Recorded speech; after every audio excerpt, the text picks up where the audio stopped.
Hey there, and thank you for making the Parable Podcast a part of your day. I'm Danielle Zapchenk. Today, I was able to talk to a new friend, Bette Dickinson, who is an artist and author of a devotional book, Making Room in Advent.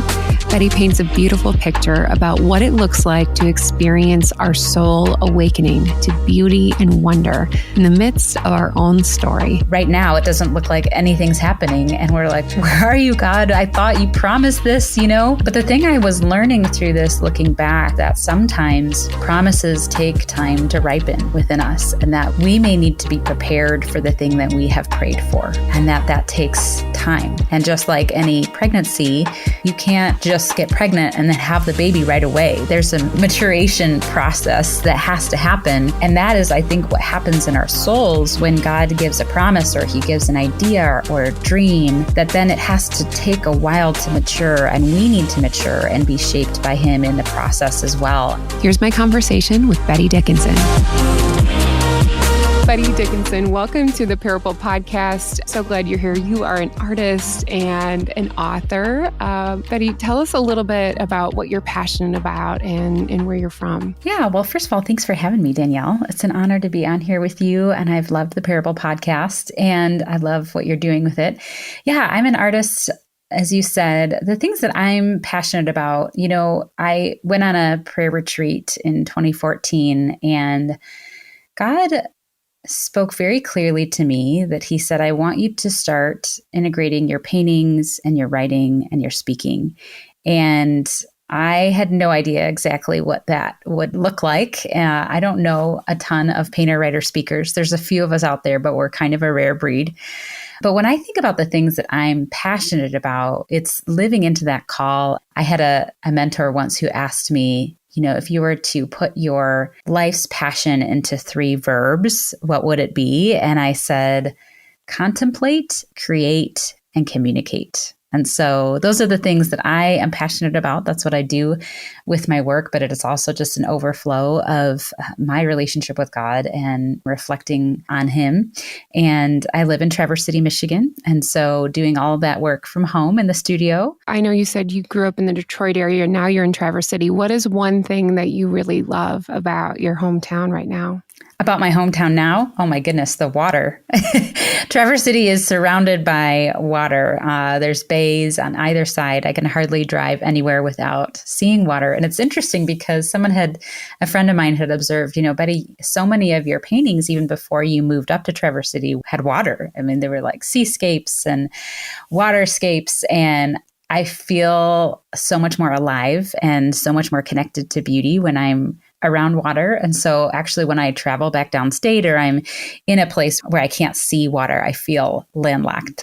And so, yeah, it's a beautiful area to live. And so even though the winters are tough up here, we bear through it for the beautiful summers that we're in now.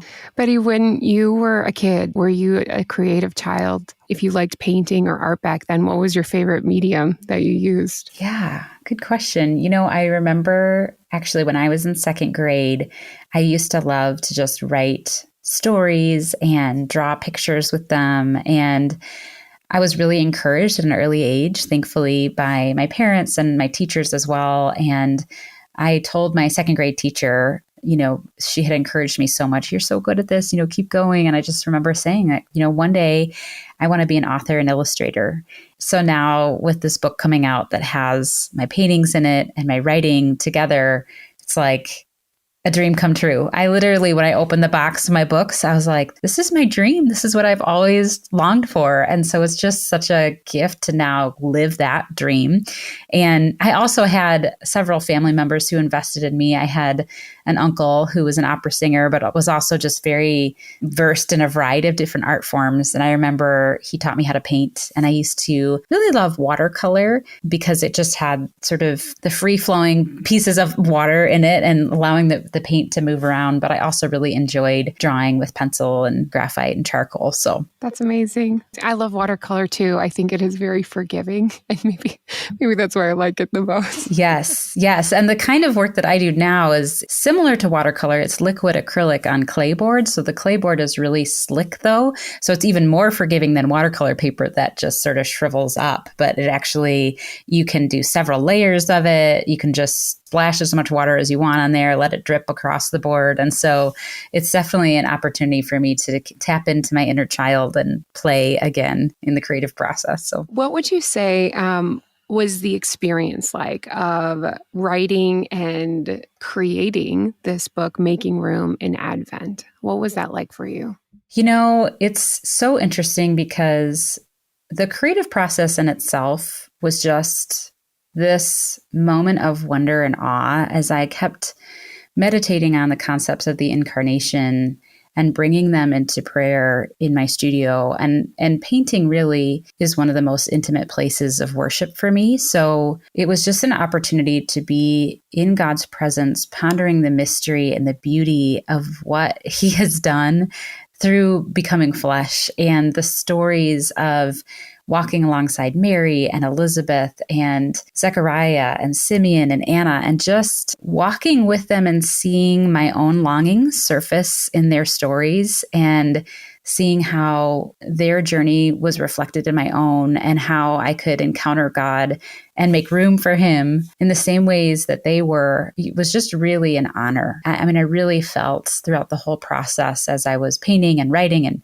painting and writing and going back and forth between, just this sense of, I get to do this. This is just such a gift that I get the privilege to tell the story in this way and to do it with visual as well as the written word. I just felt tremendously blessed along the way. I noticed that you always have an intention of finding beauty and wonder and just helping people awaken the soul. So what was something maybe this week or recently that you've learned that has really awakened your soul?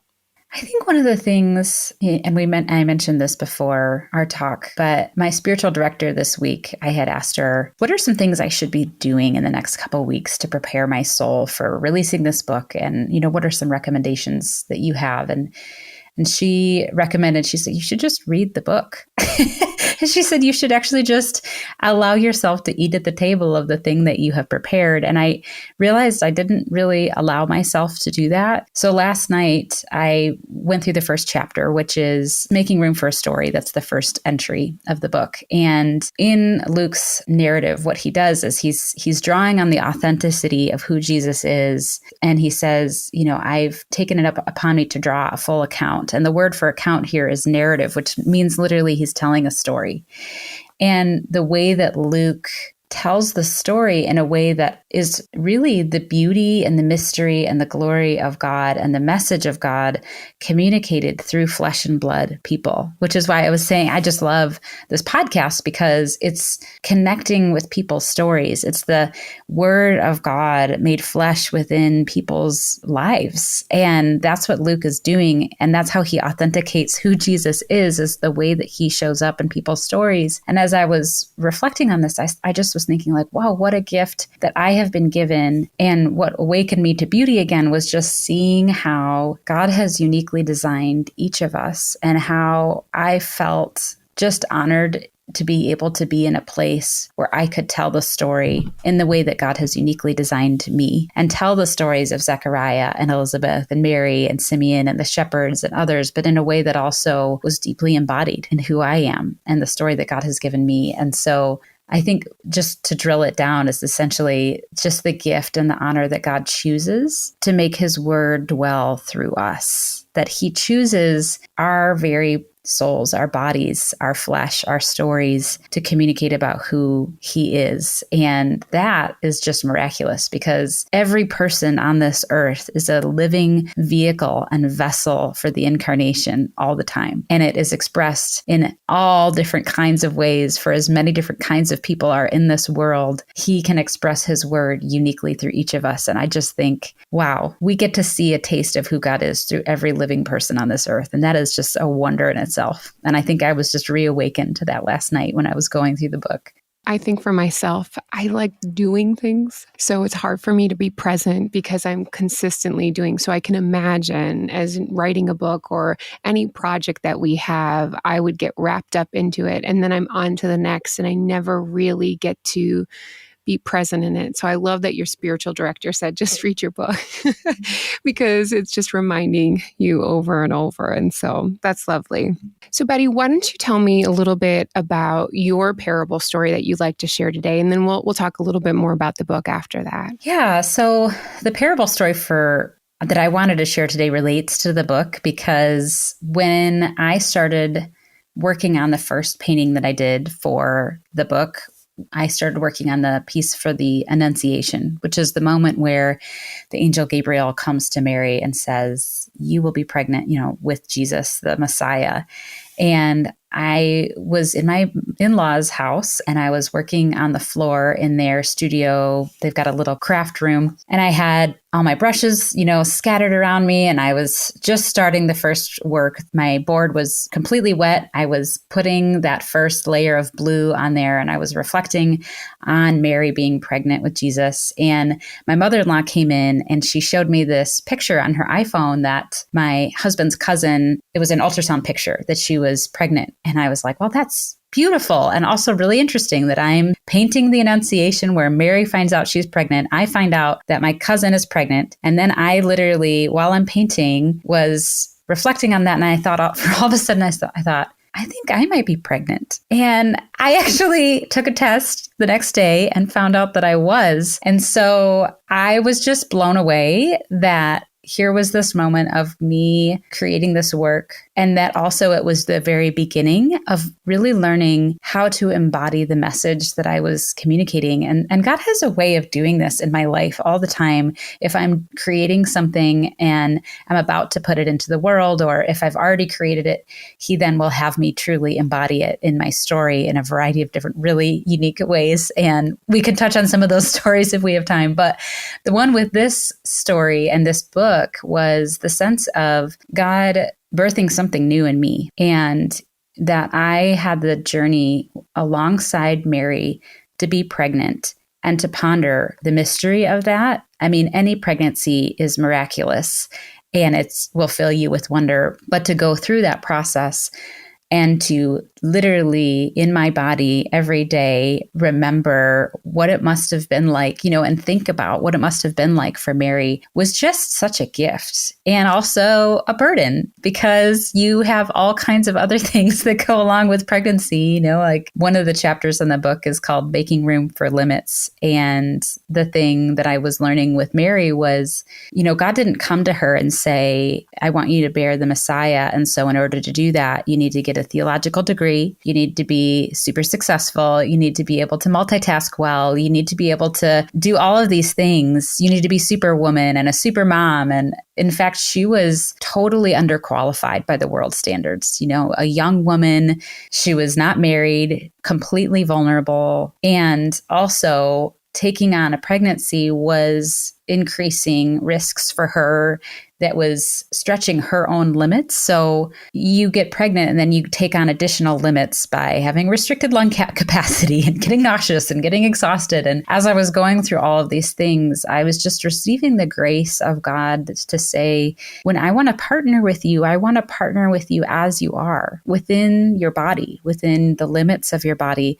I'm not asking you to get outside of yourself to be something other than you already are. And all that He was asking of Mary was just to make herself available and to say yes and to respond in surrender to the invitation. And so I think for me, in the process of creating this work, there have been so many moments of embracing my limits and learning to not push past them, but to say, these limits are an invitation. These limits are an invitation to partner with an unfathomable, limitless God. And that I don't need to strive. I don't need to perform. I don't need to overcome my limits, which I so often try to do as a Enneagram 3. I try to maximize my efficiency and be as like you should see me.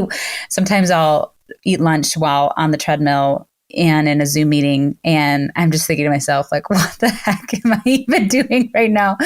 But that's the thing, is just the journey alongside Mary to recognize, like, I can be human. and that actually that is what qualifies me to be used by God, and to see those limits as a place where I would have to say to God, okay, I can't. I can only go so far with this. I need you. I need your limitless resources. I need your limitless strength. I need your limitless wisdom for this journey. And that was always the place where breakthrough would come. And the creative process was when I would get stuck. And I say to people too, even there's some paintings that I have almost just about thrown away. And because I hated it, wanted to throw it against the wall.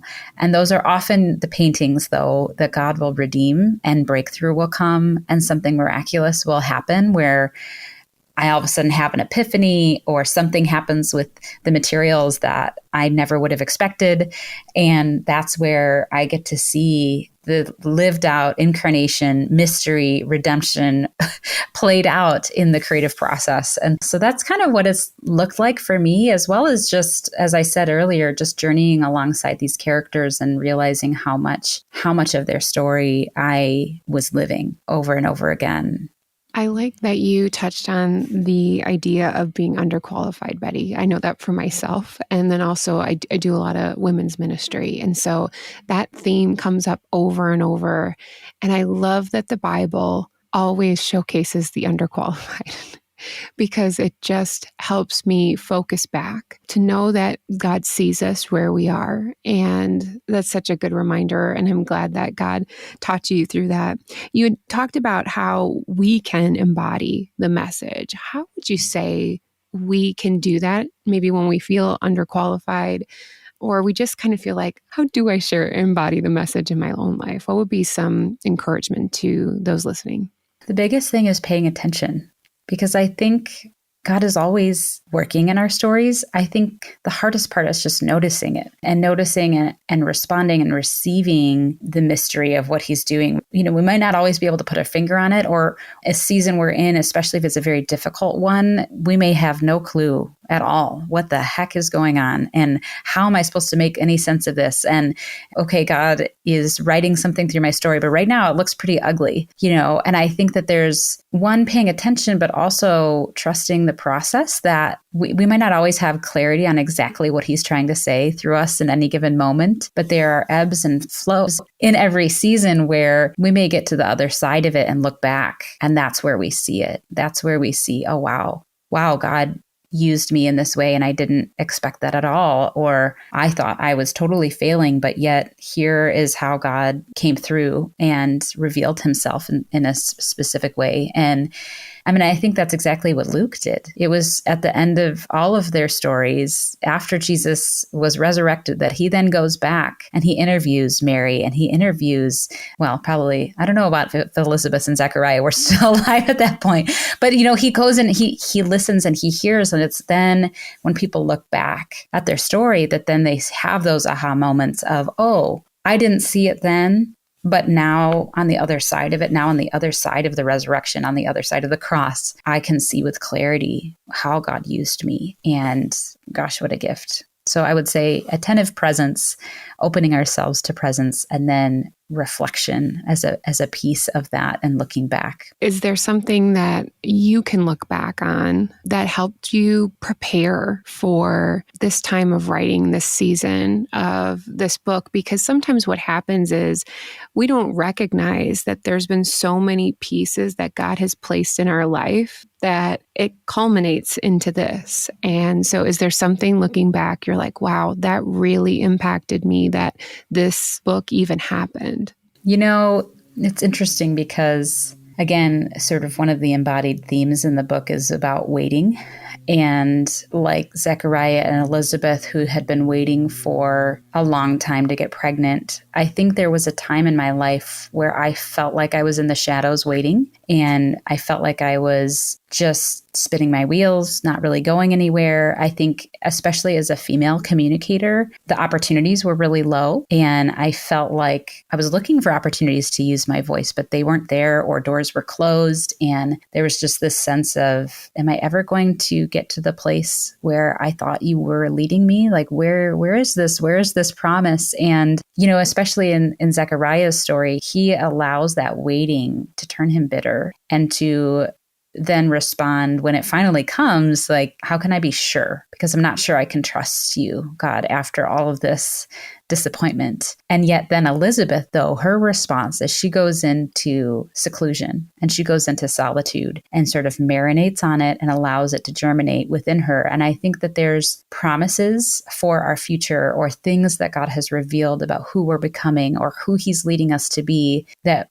right now it doesn't look like anything's happening. And we're like, where are you, God? I thought you promised this, But the thing I was learning through this, looking back, and I write about this a little bit in the book, is that sometimes promises take time to ripen within us, and that we may need to be prepared for the thing that we have prayed for, and that takes time. And just like any pregnancy, you can't just get pregnant and then have the baby right away. There's a maturation process that has to happen. And that is, I think, what happens in our souls when God gives a promise or he gives an idea or a dream, that then it has to take a while to mature, and we need to mature and be shaped by him in the process as well. And I think you asked about, what specific things had to happen for you. For me, one, it was refinement of my calling, my voice. And he provided so many different people, so many different women in my path who were like an Elizabeth to me as a Mary, people who had been further along on the journey, who could look into my soul, into the thing that God was doing in me and call it out and to say, Betty, you were designed for this. And I just love that moment with Mary and Elizabeth, because Mary didn't say anything about being pregnant. She just showed up. And Elizabeth, though, has this spiritual perception, I think, from the time of her solitude, of drawing away with God, to see with spiritual clarity what God was doing in their midst, and to say within her, I see the new thing that God is doing in with you. And it's beautiful. And I just want to call it forth. And I think community plays that role in us that prepares us to really receive and lean into the promise. And it was right after Elizabeth said that blessing over her, that's when Mary erupts with this Magnificat, where, the Annunciation was sort of like the beginning of her story. She was just starting to grapple with what is this? But the Magnificat, the song that she sings, is like her becoming. It's her arising into her truest self to sing the song that she alone was created to sing. And I think I had to be prepared in those moments of waiting, in those Mary Elizabeth moments, for this dream, for this song, even this book, to come out of me, and had to happen over many, many years of my story, working its way out, embodying the message, as well as not rushing the creative process. And I think that was a big learning curve for me, especially as an Enneagram 3, is like, I want to just put it out into the world. And there was even a moment where one of the lead editors at InterVarsity Press, she had said, like, we could get this out this year if you want, in 2020. She's like, we could just, if you got it done by January, we could put it out in 2021. And there was a huge part of me that was like, oh, that would be great. But then there was another side of me. Thankfully, I had just come out of a sabbatical where God had slowed me down to say, no, you need to take your time with this. And the work deserves the time that you need to put in, and you need to mature in the process of creating it as well. Yeah, it's that precious time with community where people speak into our lives. And sometimes we're not even prepared for it. And they are witnessing something that we, because of our moving and going, we don't even recognize about ourselves. So I appreciate those type of people in my life, and I'm sure in yours, that speak to us and encourage us and spur us on. So that's great. Betty, why a devotional? Obviously, I know you're an artist, so you could have just done the book cover and just written a book. Why was a devotional important to you? Yeah, I think Advent, more than any other season, is a time we need to slow down. And I don't know about you, but it's a season that is meant to be full of awe and wonder and mystery and pondering and slowing. But we live it at such a frantic pace, where we got Christmas shopping lists, and we've got Christmas parties, and we've got all kinds of kids' activities and things, and we're running around. And I just have felt so often, gosh, I feel like I've missed something. I know there was one moment. I don't know, Shutterfly has these, photo coupons that they do. right after Thanksgiving. And it's kind of like this rush, you got to get this in. And it's like, it expires at midnight. And I remember on the heels of Thanksgiving, running to my computer and I got to make the family calendar and I gotta. And we were like, well, let's just put all the Christmas decorations up at the same time, and we went out and got a Christmas tree and then we put them up. And then, my kids are crying and they're like really tired and we're just pushing through. And I think there was this moment at the end of the day after I'd finally submitted all of that, project on Shutterfly that I just felt like God was saying, you've missed something, Betty. You've missed the treasuring of this moment. You've missed being present to your family. You've missed being present to me and how I'm at work. And so I wanted to create something that would be very simple. So it's pretty short. I mean, each entry is only about 900 words and begins with a painting because I think for one thing, we need to be led into the presence of God. And sometimes when we're in that frantic space, it's really hard to just discipline ourselves. And even when we sit down to pray, we're like, our brains are everywhere. We don't even know what's going on.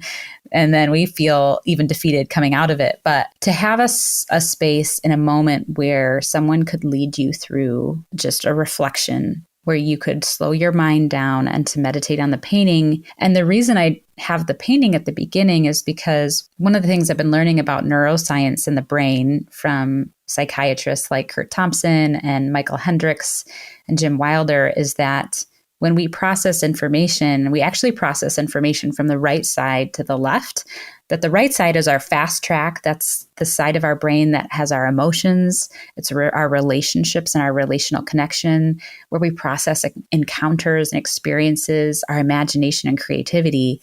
And then the left side is what puts words to it. So the left side is our logic, analytical thinking. And I think sometimes we tend to rush into the logic, analytical word part without the relational connection part. And so the painting just creates space for people to slow down, to behold the story, to behold with wonder how the Spirit is moving in them in that moment and prompting them to see, to open their eyes. And Juliet Benner, I love what she says. She says that physical sight leads to spiritual sight. And that when we slow down enough to see something, we have these epiphanies where we begin to see what God is doing in the spiritual realm. So that's why it starts with each day a painting, but then the written word kind of unpacks that a little bit. So there's the scripture passage for the day, and the whole book goes through Luke 1-2. And then there's just sort of an opportunity to reflect and to allow the story to be woven into our story, and a reflection question, and then a breath prayer at the end, which is very simple, just a couple words to inhale and a couple words to exhale, to get us through those moments and to slow us down in the crazy times when we're, putting up ornaments or we're chasing down kids, and to slow us down in those moments to embody and to live into and even breathe into the message for the day. I think it's those seasonal rhythms that either we can choose to partake of, and there's the crazy rhythms, and then there is the rhythm where we need rest, we need to restore our own faith and our relationship with God. So I appreciate that about what you're trying to help people understand and make space for in this Advent season. Betty, you talked a little bit about breath prayer. That was something I just learned about a couple years ago. Can you kind of speak into that for somebody who's like, what is she talking about? So a breath prayer is really simple. It's basically a way to pray with your breathing. And so when you're inhaling, you pray a few words of a prayer, and then you hold your breath, and then you exhale the rest of the words of the prayer. And so as an example, the message is God comes into the world by becoming flesh, and we make room for him by embodying his word. So the breath prayer is you inhale the words, your word, and exhale becomes flesh in me. So if you want to practice it, take a deep breath in, inhale, your word, hold at the top, and exhale becomes flesh in me. And it's just a way to pray throughout our day when you're doing mundane tasks like washing the dishes, or for me, I really enjoy doing it when I'm about to fall asleep at night. It helps calm my brain and helps us to get the prayer into our bodies as well. Yeah, I would say it helps me when I feel most frantic, when I feel overwhelmed because I don't even recognize how much, like, I'm not even using all of my lungs, the amount of breathing that I'm doing. So just taking that moment, relaxing, knowing that God is within me and He is for me. And that's been super helpful. So thank you for walking us through that. That's really great. What would you say would be one of a couple, or there might be multiple, but what are some takeaways that you hope somebody reading this, that they walk away from reading your devotional? Yeah, I think especially, like I said, in the Christmas season, to embrace our limits and to allow our humanity to be a gift instead of an obstacle to be overcome. And so encountering God within the limits of our humanity is something that I long for people. My desire is for people to be just filled with the wonder and the beauty of the mystery of the incarnation and to see themselves in the characters that are involved in the birth narrative in Luke, because I think they're so relatable and they're so timeless, because they're all the greatest human struggles that we all face about waiting and doubt and am I enough, or am I too old for this, or can I do this, or, could God choose me? And I just think, gosh, if we could really just receive those truths in our own story by witnessing and embodying and living a part of the stories of these characters through the book, I think that would be such a gift to us and to the readers. And that's my desire, is for people to encounter the wonder through the paintings and through the mystery of the story, but also to see how it plays out in their own story, in their own flesh and blood. If people wanted to connect with you, Bette, or learn more about the book, how can they do that? You could reach me on Instagram. I am on there. It's Bette, _Dickinson with 2 I's. And also, you could just go to my website, so bettedickinson.com. And if you wanted to pick up a chapter of the book just to get a sense on what it is, we have a special offering, so you can get a free entry if you text the word Advent to 33777.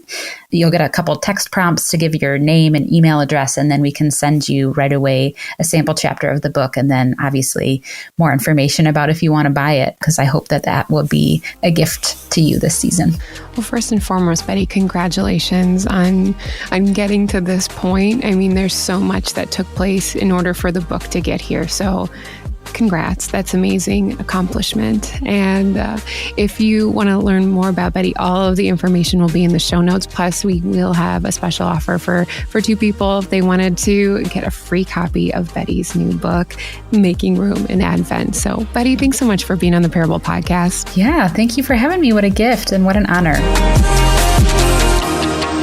Wasn't that amazing that not only her cousin, but Bette was pregnant while creating this devotional? God is so amazing in that way. If you are wanting to grab yourself a copy of Making Room in Advent, we have a special listener promo code, Advent22. That is Advent, the word Advent with the number 22, just for the Parable Podcast. It is a great gift for yourself, especially preparing for this upcoming holiday season, but it would also make a great gift as well. Plus, I have 2 free copies available of Making Room in Advent. You can stop over on my Instagram or Facebook page on how to be a part of that giveaway. All of Bette's information will be linked in the show notes at daniellezapchenk.com, along with that promo code if you would like to connect with her. For those of you that really want to dive into a time of reflection, here are 2 takeaway questions. Number 1, I encourage you to incorporate breath prayer this week, whether you're in the carpool line, you're laying down to sleep, or maybe you feel overwhelmed that your 12-year-old can't figure out what type of jeans to wear in Old Navy. But Bette has some great options right on Instagram if you want to check that out, if you need some guidance, but it's just a simple way for us to connect with Jesus daily. Number 2, have you felt underqualified? Like Bette talked about how Mary and possibly Elizabeth, they felt unqualified for these moments of their life, but God continued to use them. So if you are feeling unqualified, just talk to God about why and how he can change your heart and your perspective on that.